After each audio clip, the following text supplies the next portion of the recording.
De manera general, hoy vamos a explicar más profundamente las características principales. En la parte de identificación nosotros debemos de colocar el nombre del proyecto, el nombre del proyectista, el departamento donde pertenece nuestro proyecto, la provincia, el municipio, las comunidades o la comunidad que se van a beneficiar, la latitud, longitud y la zona agroclimática. Tengo otro ejemplo ya desarrollado donde tenemos ya información incorporada, ¿no? Donde nosotros introducimos esta información. Por otro lado, tengo información climática que yo debo de incorporar al software, el cual debe ser recopilado o recabado de la instancia que maneja esta información, que es el CENAMI. Nosotros solicitamos información mediante una nota, una carta, y el CENAMI nos brinda esa información, pero en muchos casos esta información se tiene que pagar, ¿sí? Porque ellos también son una institución que requiere estos recursos para poder mantener el sistema que tienen ellos. Tenemos acá información climática, como indicaba, de 10 años como promedio, para poder introducir al sistema. ¿Con qué variables contamos para poder desarrollar el trabajo la introducción de información? Les indicaba que podemos trabajar con todas las variables. La temperatura mínima, la temperatura máxima, la humedad relativa, hora sol, velocidad de viento. Existen estaciones meteorológicas que no cuentan con esta información, pero sin embargo, este software me permite trabajar con diferentes variables. Solamente puedo trabajar con temperatura y hora sol. Así también podemos trabajar con temperatura y humedad relativa. O si no, trabajar solamente con puras temperaturas. En esta otra tabla de Excel yo tengo información de un resumen climatológico de lo que son las precipitaciones. Tenemos la temperatura máxima, la temperatura mínima, la temperatura media, la humedad relativa, la velocidad del viento y las horas sol. Para este proyecto que vamos a desarrollar de manera práctica el día de mañana, contamos con toda esta información, la cual vamos a poder introducir a este software y poder calcular nosotros el área bajo riego óptimo. Bien, tenemos una zona o una fase una etapa de este software donde debo de introducir factores y datos climatológicos de mi área de intervención. Puedo trabajar, como les indicaba, con todas las variables, con temperatura y hora sol, la temperatura y humedad relativa y solamente las temperaturas. Espero que hasta el día de ayer todos tengan instalado el software para que puedan también seguir, ¿no? Y ustedes practicar en base a este video cómo debo de yo introducir la información. Bien, una vez introducido la información en función a las variables que cuento, no se olviden colocar la información de la latitud y la altitud de la estación meteorológica.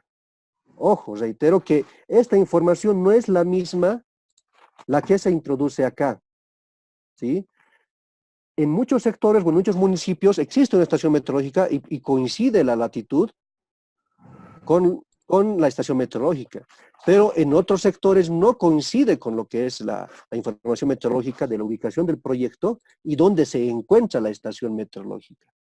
En este sector, en este campo, nosotros debemos de introducir la información climatológica, asimismo la latitud y altitud de esa estación meteorológica. Puede que la estación meteorológica esté ubicada a 15, 30, 40 kilómetros, ¿sí? Entonces debo de yo colocar la altitud y la latitud de esa estación meteorológica. Una vez ingresado todas las variables, o las variables con las que cuento solamente yo, y colocado la latitud y longitud en esta etapa para la evapotranspiración, pasamos a colocar información referente a nuestro sistema de riego. Hay muchos proyectos de riego que son nuevos, entonces nosotros no incorporamos ninguna información acá, en estas casillas, nada de información. ¿Por qué? Porque el proyecto es nuevo, la gente no tiene costumbre de desregar y tampoco están produciendo ningún cultivo bajo riego. Pero, sin embargo, si en la zona donde estoy ingresando a mejorar el sistema de riego, a plantear un nuevo proyecto, existe una tradición de manejo de agua, debo de incorporar en estas celdas toda la información de ese sistema de riego. Bien, incorporo ¿qué información? Incorporo la información del área regable, lo que les indicaba en la diapositiva anterior. ¿Qué superficie se va a regar? ¿Qué superficie tengo yo predispuesto para poder regar? ¿Sí? Esta superficie, la sumatoria del área actual que yo están regando y la área que posiblemente se va a regar. Entonces debo de yo introducir esa información ahí. ¿Cómo obtengo esa información? Consultando a los beneficiarios. Sin embargo, tomen en cuenta que la versión que pueden indicarnos los beneficiarios puede ser solamente algo verbal. Nosotros debemos de corroborar esa información del área regable. ¿Cómo corroboramos el área regable? Realizando estudios de suelo, realizando mapeos, ¿no? Elaborando y sumando la superficie que realmente es potencial para el riego. Bien, una vez definido el área regable, incorporamos información referente a lo que es el caudal o la capacidad máxima del canal. En proyectos de riego nuevos, este dato se coloca a cero, no se introduce esta información. ¿Por qué? Porque no existe ningún canal y no hay ningún sistema de riego en la zona. Pero si ya es un sistema de riego, como les reitero nuevamente, que donde existía tradición de riego, debo de yo medir las dimensiones y aforar, hacer el aforo de este canal y que me diga cuánto realmente ellos están utilizando, qué volumen de agua están utilizando para su riego. Y ese volumen debo de incorporarlo acá, en esta celda. Posterior a la incorporación de la información del área regable y lo que es la capacidad máxima del canal de riego, debo de yo introducir información de la precipitación en cada uno de los meses. ¿Sí? Nosotros nos adecuamos en función a un calendario agrícola que empieza a partir desde el mes de junio. Inicia en el mes de junio y termina en el mes de mayo. Sin embargo, existe muchas veces confusiones al momento de introducir información, ya que la información climática que nos provee el CENAMI viene desde enero, febrero, ¿no? De manera, o sea, enero, febrero hasta el mes de diciembre.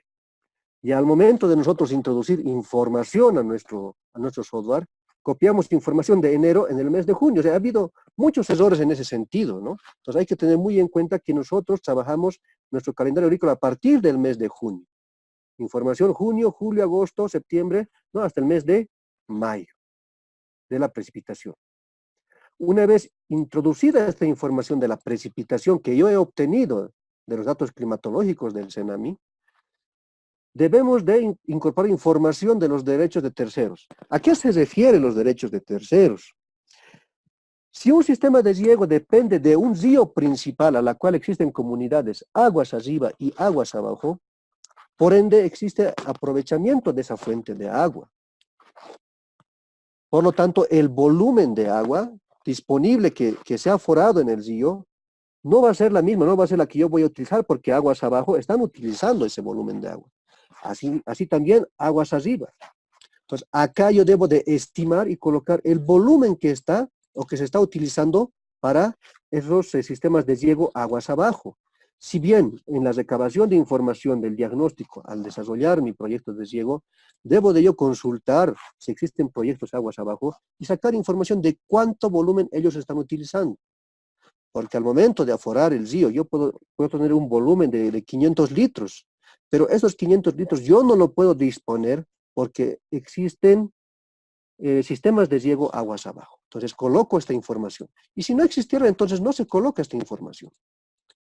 También debemos de colocar acá en los derechos de terceros si se está destinando el agua para otros usos, como ser el tema de agua potable. Entonces debo de colocar ese volumen, ya que el software va a reducir, va a restar el volumen que estoy disponiendo, ¿no? Y restando este volumen que se está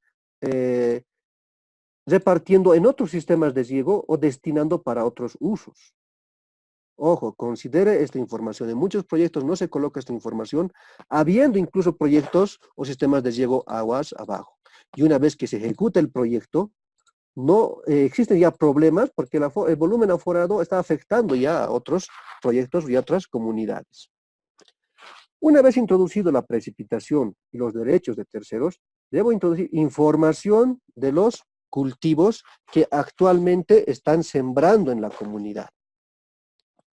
Miren, si nosotros nos damos cuenta en esta plantilla del software, hemos incorporado un área regable de 120 hectáreas. Ha salido información en base a entrevistas y estudios que tengo esta área regable. Pero al momento de hacer las entrevistas, consultas a los productores, me indican que tienen el cultivo de alfalfa, ellos siembran en el mes de diciembre y disponen de 23 hectáreas. Siembran avena, tienen el cultivo de avena y siembran en el mes de noviembre y tienen 8 hectáreas. Tienen cebada, siembran en diciembre y tienen 8 hectáreas. Si hacemos una sumatoria de la superficie que ellos tienen producidos, no es igual a 120, es menor. Entonces, ellos están actualmente llegando a esta superficie con el volumen de agua que tienen disponible. Una vez introducido acá en el sistema que me permite variar, cambiar información de los cultivos, ¿sí? Ver en qué mes se puede sembrar, como les indicaba, es necesario conocer las fases fenológicas, las características de los cultivos, para poder incorporar esta información. Si yo coloco en el altiplano, porque he seleccionado un piso ecológico que es el altiplano, pero si en el altiplano coloco la alfalfa en el mes de siembra, en el mes de abril o marzo, es algo incoherente, porque generalmente en el altiplano ellos siembran en la época de lluvia y aprovechan la lluvia para poder hacer las siembras respectivas. Una vez incorporado la información que es recabado de los productores en la situación sin proyecto, de los cultivos que ellos tienen, debo incorporar también información ya de la fuente de agua. Si ellos tienen más de 3 fuentes de agua, una sola fuente de agua, debo de incorporarlo acá en esta casilla, donde me menciona fuentes de agua. Yo para incorporar información, coloco agregar, como en este caso ya estoy colocando la información, coloco modificar, y puedo ver el volumen, ¿sí? El volumen en metros cúbicos o en litros por segundo. Entonces yo puedo colocar ya, si tengo información en metros cúbicos, coloco información en metros cúbicos. Pero si tengo información en el caudal en litros por segundo, coloco información en litros por segundo en este software. No hay ningún problema. El software te lo está transformando automáticamente los litros en segundo en metros cúbicos. O viceversa, metros cúbicos a litros por segundo. Una vez que introducimos la información de los caudales que se ha aforado, entonces nosotros aceptamos y guardamos la información. Si tuvieran más fuentes de agua, incorporamos, aumentamos y agregamos más fuentes de agua. Sí, y el software va a ir sumando todos los volúmenes de agua que voy a ir incorporando. Bien, una vez introducidas la información en los proyectos en la situación sin proyecto, debo de ver yo también las eficiencias, que es un factor muy importante, el cual me permite reducir o ampliar mi sistema de riego, la superficie bajo riego. En este ejemplo nosotros tenemos una captación total, como son vertientes, son galerías filtrantes, estamos captando el 100%. La eficiencia de captación es 1. La conducción yo debo de medir en campo, porque se supone que es un proyecto que está funcionando de forma tradicional. Entonces debo de medir esta eficiencia en la conducción, porque es el volumen que realmente, la eficiencia que realmente ellos están manejando ahí. Una vez medido la conducción, también debo de medir lo que es el volumen de distribución para colocar la eficiencia de distribución y por ende la aplicación. Estos datos que se encuentran en este sector deben de ser, ¿sí? deben de ser capturados del trabajo de campo, porque el sistema de riego está en funcionamiento. Ojo, tomen en cuenta. Bien. Hasta este punto hemos visto las características de la situación sin proyecto. Cuando no tenemos proyectos, por decir, cuando existen proyectos sin sistemas de riego, entonces no colocamos nada de información. Pero sí, ojo, hay que colocar acá la precipitación. La precipitación debe de incorporar en la situación sin proyecto. También puede incorporar el área regable en la situación sin proyecto. ¿Sí? Es muy importante que consideren eso. Por otro lado, en la situación sin proyecto, cuando existe sistemas de riego, colocar la información de los cultivos que ellos están sembrando con el sistema de riego actual. Bien, hasta aquí vamos a hacer una pausa de 10 minutos para la siguiente fase, ver la situación con proyecto y ver los reportes.